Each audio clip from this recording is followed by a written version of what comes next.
میخواستم با این 34 سالگی استقلالیت ازبکستان تمامی مردم ازبکستان را با این جشن باشکوه صمیمانه همه را تبریک سازم و میخواستم که وطنمان همیشه همین خیلی آباد باشد، آسایشته باشد و چنانه که میبینیم در دوام همین سالها دیگرگونی های بسیاری به عمل می آید.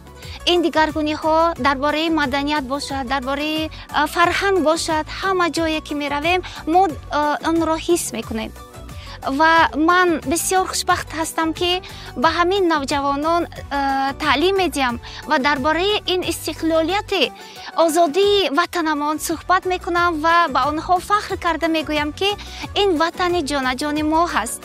این وطن از قلب ما، از قلب هر یک انسانی که در همین وطن زندگانی میکند این محبت بسیار بزرگ داشته باشد.